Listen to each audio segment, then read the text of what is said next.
क्या मुद्दे रहने वाले हैं, क्या सोचकर वोट देंगे आप? रोजी रोजगार, पढ़ाई, नौकरी, जी शिक्षा की कोई व्यवस्था नहीं। सरकार बदलना चाहिए, तेजस्वी को आना चाहिए, एक बार सबको मौका मिलना चाहिए। तेजस्वी ने रोजगार देने का वादा किया है। वादा किया 5 साल, उसको भी देखेंगे, वो नहीं देगा उसको भी भगाएंगे। इस क्षेत्र के मुद्दे क्या रहने वाले हैं? इस क्षेत्र की मुद्दा यही है कि विकास हो, शिक्षा, पढ़ाई और जो है रोजगार मिले। महंगाई बहुत है। हाँ जी, तो यहाँ का जनता जो है ना मूड बना लिया है कि इस बार जो है अब्दुल जलील मस्तान को भारी मतों से जिताना है और बिहार में महागठबंधन का सरकार बनाना है। किन किन मुद्दों पर बदलाव होना चाहिए? बेरोजगारी मुद्दा है, पलायन मुद्दा है, तो रोजगार मुद्दा है। यही चीज़ लेके हम इस बार बदलाव चाहते हैं। जो तेजस्वी यादव बोले हैं हर घर नौकरी, इसी मुद्दे से बढ़ रहे हैं। जी, हम लोग का रोड नहीं बनता है, हम लोग कीचड़ में गाड़ी चलाते हैं। रोड की यहाँ पे दिक्कतें हैं, रोड नहीं है इस एरिया में। हमारा घर पर रोड नहीं है, नितंदर पंचायत है नंबर 8 में, हम लोग कीचड़ में चलते हैं। और बाढ़ का पानी आने से कोई सुनवाई नहीं है। नमस्कार, टीवी लाइव में आपका स्वागत है। मैं हूं आंचल और इस वक्त हम मौजूद हैं अमौर विधानसभा क्षेत्र में।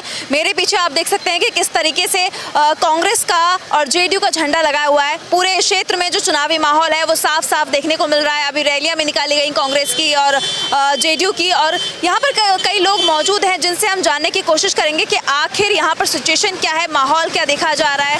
अब की बार जो कौन सा प्रत्याशी है वो यहाँ पर क्या बोलते हैं बाजी मारने वाला है, क्योंकि देखा जाए तो इस सीट पर त्रिकोणीय मुकाबला देखा जा रहा है। AIMIM से जो प्रदेश अध्यक्ष हैं अख्तरुल ईमान, वो मैदान में उतरे हैं, तो वहीं जेडीयू ने सबा जफर को मैदान में उतारा है। इसके अलावा जो है कांग्रेस की बात की जाए तो कांग्रेस ने अब्दुल जलील मस्ताना पर दाव लगाया है। तो इन तीनों में से कौन बाजी मारता है ये जानने की हम जनता से कोशिश करेंगे, उनके मुद्दे जानने की कोशिश करेंगे कि आखिर यहाँ की जनता क्या चाहती है। तो आइए चलते हैं। बाबा, आपका नाम? साल यही रहते हैं आप? यहीं रहते हैं। क्या देखने को मिल रहा है क्षेत्र में? चुनाव प्रचार हो रहा है अभी। प्रचार कैसा चल रहा है? प्रचार प्रसार सब अपना अपना करता है। कौन किस पर भारी पड़ेगा, क्या लगता है आपको? दूसरे के भारी सब पूरे इसका हम कह सकते हैं कि नहीं कौन किस पर भारी पड़ेगा। सिर्फ ये है कि हमको सरकार बदलनी है। बदलनी है? बदलनी है। क्या मुद्दे रहने वाले हैं, क्या सोचकर वोट देंगे आप? रोजी रोजगार, पढ़ाई, नौकरी, जी शिक्षा की कोई व्यवस्था नहीं। बच्चे लोग पढ़ के जो है बेकार और ख़राब हो गए। खराब होते जा रहे हैं। पढ़ने के लिए यहाँ पे कोई व्यवस्था नहीं की कोई गई है। व्यवस्था नहीं। और नौकरी? नौकरी ही नहीं तो पढ़ के क्या करेगा बच्चा। और क्षेत्र में जो मूलभूत सुविधाएं होती हैं वो हॉस्पिटल और सड़कें किस तरीके से हैं? सड़क और हॉस्पिटल लेके पढ़ाई होगा, रोजगार पेट भरेगा। हाँ? यहाँ तो वही होता है, वोट के टाइम जब इलेक्शन का टाइम आता है तो हिंदू मुस्लिम ये जो है जाति की राजनीति, इस राजनीति से पेट भरेगा। तो अब आप बदलाव चाहते हैं? बिल्कुल बदलाव चाहते हैं। क्या सोच रहे हैं, आपको क्या लगता है कि कौन बेहतर कर सकता है? महागठबंधन। महागठबंधन।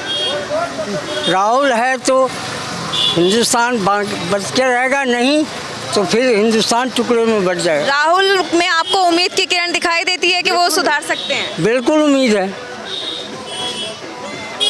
जी, कि राहुल है तो हिंदुस्तान एक रहेगा, नहीं तो फिर टुकड़े में बच जाएगा। तो सुना आपने कि किस तरीके से बाबा कह रहे हैं कि उनको राहुल के अंदर उम्मीद की किरण दिखाई देती है। और भी लोग कुछ बात करने की कोशिश करेंगे। आप यहीं रहते हैं? जी, क्या करते हैं आप? हम तो अभी कुछ नहीं करते हैं। आपके यहाँ मुद्दे क्या रहने वाले हैं? जी। क्योंकि आप युवा हैं तो किस तरीके से इस चुनाव को देखते हैं? इस बार बदलाव होगा। बदलाव जी, बदलाव चाहते हैं हम लोग। मुद्दे क्या होने वाले हैं? शिक्षा, स्वास्थ्य, रोजगार। रोजगार नहीं है यहाँ पर? नहीं है। क्या हम बहुत दिनों से देखते आ रहे हैं कि लगातार जो युवा हैं शिक्षा रोजगार का मुद्दा काफ़ी उठाते जा रहे हैं। आपको क्या लगता है कि किस तरीके से बदलाव आप चाहते हैं? बिल्कुल बदलाव होगा इस बार। क्या क्या मिलना चाहिए, किस पर उम्मीद? मिलना चाहिए। रोजगार। जी। और क्या सोचते हैं यहाँ पे, जैसे विकास हुआ है या नहीं हुआ है? कहाँ विकास हुआ है? 20 साल से जेडीयू की सरकार है, एनडीए की सरकार है। पहले तो था मतलब 5 साल 2 टर्म तो विकास हुआ। उसके बाद ये 2 टर्म में जब से मोदी आया है उस समय से विकास नहीं हुआ है। 2014 के बाद विकास नहीं हुआ है। तो आप जो है कैंडिडेट को देखकर वोट देंगे या मोदी के फेस को? मतलब कैंडिडेट को वोट के भेज देंगे। सरकार बदलना चाहिए, तेजस्वी को आना चाहिए, एक बार सबको मौका मिलना चाहिए। तेजस्वी ने रोजगार देने का वादा किया है। वादा किया 5 साल, उसको भी देखेंगे, वो नहीं देगा उसको भी भगाएंगे बस। जी बिल्कुल, आप सही कह रहे हैं। और भी कुछ लोगों से बात करने की कोशिश करते हैं। आप क्या चाहते हैं, आपके जो मुद्दे हैं वो क्या क्या रहने वाले हैं? हमारा विकास है, नया विकास विकास चाहिए, योजना चाहिए। विकास नहीं हो रहा है इस क्षेत्र में। बिल्कुल पिछले सीमांचल में होता ही नहीं है। और प्रचार कैसा चल रहा है, क्योंकि अभी देखा जा रहा है कि चारों तरफ झंडे दिखाई दे रहे हैं जेडीयू के, कांग्रेस के, तो किस तरीके से प्रचार चल रहा है? नेता वगैरह आते हैं? आते हैं।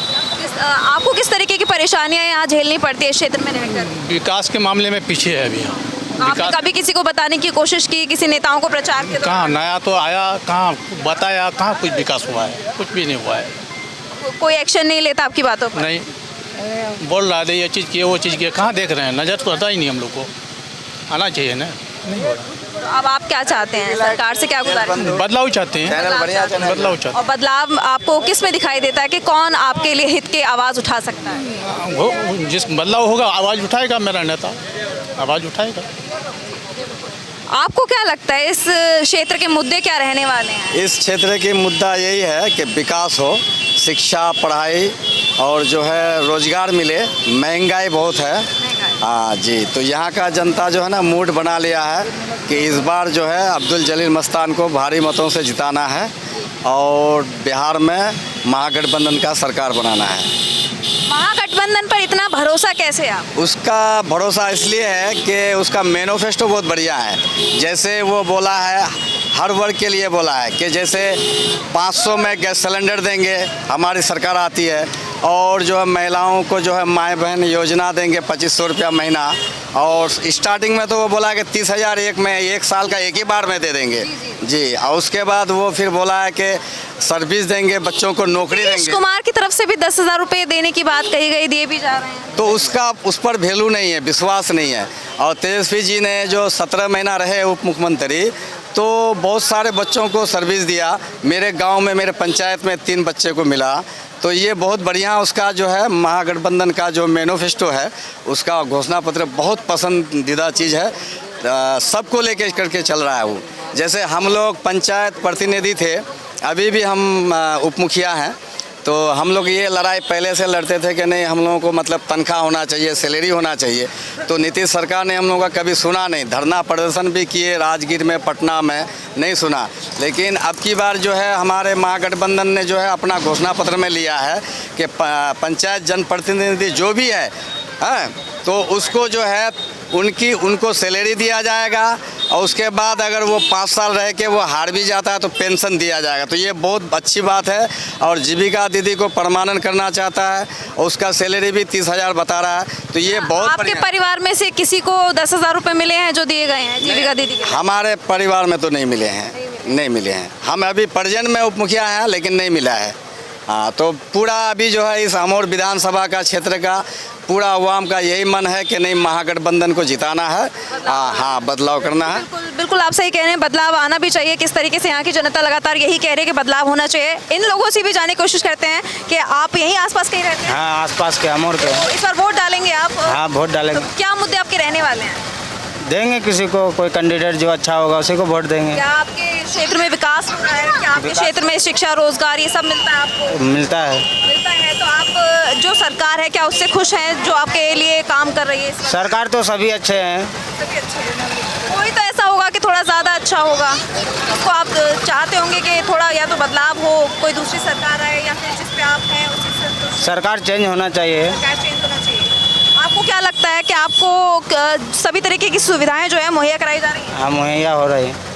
और भी कई लोगों से जानने की कोशिश करते हैं कि आखिर उनके, आप युवा हैं जी, जी। आप इस चुनाव को किस तरीके से देखते हैं, क्योंकि युवाओं की जो समस्याएं हैं वो कई ज़्यादा बढ़कर हैं, और इस बार चुनाव में युवा बहुत बड़ी भूमिका भी निभा रहे हैं। कहीं ना कहीं चुनाव में बहुत बड़ी हिस्सेदारी युवाओं की है। आप क्या सोचते हैं? हम सोचते हैं इस बार बदलाव हो जी। किन किन मुद्दों पर बदलाव होना चाहिए? बेरोजगारी मुद्दा है, पलायन मुद्दा है, तो रोजगार मुद्दा है। यही चीज़ लेके हम इस बार बदलाव चाहते हैं। जो तेजस्वी यादव बोले हैं, हर घर नौकरी, इसी मुद्दे से बढ़ जी।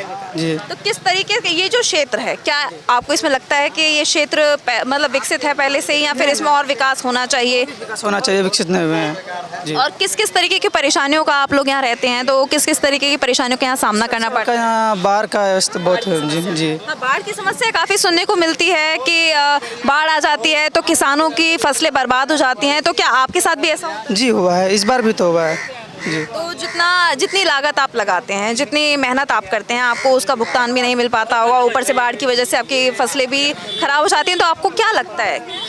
इसके ऊपर सरकार को कुछ निर्णय लेना चाहिए। सीमांचल एरिया में जो बाढ़ प्रभावित इलाका है बहुत ज़्यादा, सरकार को बांध भी बनना चाहिए। जी, तो आप सुन रहे हैं कि किस तरीके से यहाँ की जनता जो है कह रही है कि बदलाव चाहिए उनको, तेजस्वी सरकार चाहिए। और भी कोई लोगों से बात करने की कोशिश करते हैं। आप यहीं रहते हैं? यहीं पर रहते हैं। क्या सोचते हैं चुनाव को लेकर? चुनाव का प्रचार कैसा चल रहा है? नेता आते हैं? तो सबको अपने अपने हिसाब से करते हैं, लेकिन लोगों के मन में जो है तो वो करेंगे, जिसको वोट करना है वो करेंगे जी। इस क्षेत्र के मुद्दे क्या रहने वाले हैं? इस क्षेत्र के मुद्दे जो सबसे बड़े हैं तो वो बाहर में जो लोग रहते हैं उनका परेशानी को सबसे पहले दूर करना, क्योंकि आज में जो भी लोग बाहर रहते हैं उन पर ढेरी तरह का समस्या आता है, परेशानी आता है। तो उस चीज़ को, और लोग ये भी बोलते हैं कि तुम भाई कितने पढ़े लिखे हो, और कोई बोलता है रोजगार के बारे में। तो ये जरूरी नहीं है कि जो पढ़े लिखे हैं तो वही उन्हीं को रोजगार मिलना जरूरी है, जो पढ़े लिखे नहीं है तो उनको भी तो जरूरी है ना, कमाता है। इसका मतलब तो ये नहीं है कि वो ऐसे ही भूखे मरेंगे। कमाने का एक साधन हाँ, एक साधन जरूरी है। अगर जो मजदूर है तो उनको इस टाइप से बनाए कि उनको मजदूरी मिल जाए। यहाँ पर तो मजदूरी भी नहीं मिल रहा है, कुछ भी नहीं मिल रहा है, तो कुछ भी मिलना चाहिए ना। तो इस चीज़ पर कोई मुद्दा पर बात नहीं करता है, लोग बस अपनी राजनीति पर ध्यान देता है। आपने एक मुद्दा सुना होगा कि अभी कहा जा रहा है कि कुछ लोगों के वोट काटे गए हैं, तो क्या आपको लगता है आपके क्षेत्र में किसी के वोट काटे गए हों आपके परिवार में से? देखिए, ये वोट काटने का तो शायद मुद्दा पहले हुआ था, लड़ाई झगड़ा हुआ था इस साइड में, मतलब खाड़ी साइड में, लेकिन हमारे इधर अभी नहीं हुआ है। हमारे इधर होगा तो फिर उस पर बात होगा। तो आपने सुना कि किस तरीके से यहाँ के लोग जो हैं, युवा जो हैं, वो काफ़ी परेशान है यहाँ के मुद्दों को लेकर। क्या कहना, SIR का मुद्दा आप जानते हैं क्या? वोट काटे गए हैं क्या यहाँ? जो अभी तो सुने 65 लाख वोट कटे गए हैं पूरे बिहार में। जो ये अमित शाह कहते हैं, जब बिहार में सीमांचल में घुसपैठी घुस गया है, घुसपैठी जो घुसा था 11 साल से, इसका अमित शाह जी का सरकार है, बीजेपी का सरकार है। सीमांचल में आज तक घुसपैठी नहीं कर पाए, बार बार आते हैं सीमांचल में, मुसलमान को टारगेट करते हैं। भी लगातार यही बोल रहा है कि अगर वो घुसपैठी घुसे हैं तो आप क्या कर रहे हैं? 11 साल से आप हैं केंद्रीय गृह मंत्री, तो आप कुछ एक्शन लें, लेकिन वो घुसपैठी गिना नहीं पाते जब उनकी बात आती है तो। सिर्फ मुसलमान को टारगेट करते हैं सीमांचल में लेकर के, खाली घुसपैठी। जहाँ चुनाव आता है खाली घुसपैठी घुस गया, मुसलमान घुस। इस बात को थोड़ा बहुत बड़ा मुद्दा आपने उठाया और बहुत बहुत शुक्रिया आपका हमारे साथ जुड़ने के लिए। और भी कई लोगों से जानने की कोशिश करते हैं कि आखिर वो इस चुनाव को किस तरीके से देखते हैं, वो इस बारे में क्या सोचते हैं। आप देख सकते हैं कि इस वक्त हम एक ऐसी मार्केट में जहाँ पे सब्जियाँ दिखाई दे रही होंगे, आपके फल फ्रूट्स दिखाई दे रहे होंगे, और भी कई तरीके की चीज़ें हैं। चाचा से जानने की कोशिश। चाचा, आप यहीं रहते हैं? हाँ। क्या करते हैं आप? मेरे को कम कुछ नहीं करते हैं। और घर में कौन कौन है? है नौकरी लगी है किसी को? नहीं। और वोट डालेंगे आप अभी 11 तारीख को? हाँ। आगे डालेंगे नहीं। क्या लगता है सरकार काम कर रही है यहाँ पर जो है? नहीं नहीं नहीं। मुद्दे क्या रहने वाले? महंगाई है यहाँ पर? महंगाई है। और रोजगार नहीं मिलता? नहीं मिलता। तो आप और क्या कहना चाहेंगे चुनाव को लेकर? क्या मतलब कुछ नहीं। चाचा, आप क्या कहेंगे चुनाव को लेकर? चुनाव प्रचार कैसा चल रहा है? यहाँ आते हैं नेता प्रचार करने? आता है, अब जो चलता है और क्या करें हम। अभी देखा हमने, रैलियां हो रही थी यहाँ पर, JDU के भी कुछ कार्यकर्ता थे, कांग्रेस के भी थे। कांग्रेस का भी हम लोग दे रहे, इरादा है कांग्रेस को ही देंगे। क्या मुद्दे रहने वाले हैं यहाँ पर? क्या विकास होता है इस क्षेत्र में? विकास तो कोई पता नहीं, कोई विकास पता नहीं चलता। अस्पताल वगैरह की सुविधा है? सुविधा है, वहाँ भी परेशानी होता है, कभी देखता है कभी नहीं देखता है, दूर जाना पड़ता है। हाँ। डॉक्टर हैं? डॉक्टर देखते हैं? नहीं देखे हम लोग। नहीं देखते। और स्कूल वगैरह बनाए गए अंदर? हाँ, एक छोटा सा स्कूल है यहाँ। पढ़ाई होती है? बहुत कम पढ़ाई होता है, बच्चों को खाली खाना खिला देता है, हो गया। खाना खिला के घर भेज देते हैं? बच्चा सैन रात को कहते बच्चा को सैन कीजिए, बच्चा सैन करने नहीं जानता है, खाली थाली बजाता है, सब कुछ खेलता है। और क्या कहना चाहेंगे? क्या आपको लगता है कि कौन आना चाहिए इस बार? हम सोचे कि जो पहले सुकून चैन से ज़िंदगी चल रहा था, देश चलता था, यही होना चाहिए। कभी कभी नया नया बात सुनते हैं ना, हम लोग को परेशानी हो जाता है। कभी बोले नाम छट जाता है, कभी बोले और सरकार तरफ से और कोई बात आता है, वो सब बात में हम लोग दिमाग में हम जो है परेशानी आ जाता है। इस क्षेत्र में आप रहते हैं तो क्या क्या परेशानियों का आपको सामना करना पड़ता है? कहाँ क्या क्या दिक्कतें आती हैं आपके सामने? हम लोग का थोड़ा थोड़ा ज़मीन है ना, बल्क में जाते हैं। पहले 200-300 में हम लोग का मोडिशन होता था, अभी जो है 5,000-6,000 के एक के बला में ले लेता है। आप खेती करते हैं? हाँ, और एक ठो ज़मीन हमारा है छोटा सा, वो अभी हमारे पास सब सबूत है, लेकिन वो वहाँ जो है नॉन डीडी कर दिया है। हम उसको कह के भाई हमारा ज़मीन का सबूत है हमारे पास, हमारा ज़मीन को क्यों तो नॉन डीडी क्यों कर दिया? भले जाइए आप यहाँ से, निकलिए यहाँ से। क्या बाढ़ का भी आपको सामना करना पड़ता है? बाढ़ आती है? हाँ, बाढ़ का पानी भी आता है यहाँ। हाँ, बाढ़ का पानी आता है। तो आपकी खेती तो पूरी बर्बाद हो जाती होगी फसल? हाँ, कभी होता है, कभी बर्बाद हो जाता है, ज़्यादा बर्बाद हो जाता है। जी, बहुत बहुत शुक्रिया चाचा। तो आपने सुना कि किस तरीके से लोग यहाँ पर बाढ़ की दिक्कतों का सामना कर रहे हैं। इसके अलावा और भी कई मुद्दे हैं, शिक्षा, बेरोजगारी और विकास का भी मुद्दा है। चाचा, आप क्या कहेंगे? चुनाव कैसा चल रहा है? प्रचार कैसा चल रहा है? चुनाव जो है तो ठीक है। जी, अरे भाई, बल्क में स्टाफ आता है तो 6 महीना रहता है, बहुत तो 1 साल। इस साल सरकार को बदलना है। सरकार को बदलना है? हाँ, सरकार क्या मुद्दे रहेंगे? क्यों बदलना चाहते हैं सरकार को? बदलने इसलिए चाहते हैं थे, ये अब मोटा हो गया, आप काम नहीं करता। बल्क में जहाँ होता है अगर 10 टका का काम तो मांगता है 10,000, फिर 2 महीना बाद काम होता है। हैं, इसीलिए यहाँ धंधली बहुत हो गया है। हाँ, इसीलिए हम लोग बदलना चाहते हैं, सरकार को बदलना है। जी जी, बिल्कुल बिल्कुल। आप जो कह रहे हैं कि आप सुन रहे हैं लगातार किस तरीके से यहाँ पर धांधली हो रही है और कहा जा रहा है कि बाढ़ का पानी आता है, सरकार सुनती नहीं है, इस बार वो सरकार बदलना चाहते हैं। नहीं सुनता है, अभी बाढ़ साढ़ करके वोट ले लेता है, और बाढ़ का पानी आने से कोई सुनवाई नहीं है। आपकी सुनवाई नहीं होती, आप शिकायत करते हैं लेकिन आपको सुनवाई नहीं होता है, इसीलिए सरकार बदलने चाहते हैं हम लोग। जी बिल्कुल। चाचा, आप क्या कहेंगे? चुनाव प्रचार अच्छा चल रहा है? ठीक चल रहा है, सब बात सही है। क्या लगता है माहौल कैसा है? माहौल कैसा होगा? हम लोग गरीब आदमी हैं, अभी अमीर का इज्जत है, गरीब का कहीं इज्जत नहीं है। आप ही के हाथ में है सरकार को बनाना और बिगाड़ना, तो सब आप ही के हाथ में। देखिए, अमीर जनता ही तय करेगी। सुनिए, अमीर का 2 वोट, मेरा पास 8 वोट। मेरा इज्जत खुद नहीं है, अमीर का इज्जत खूब हो रहा है।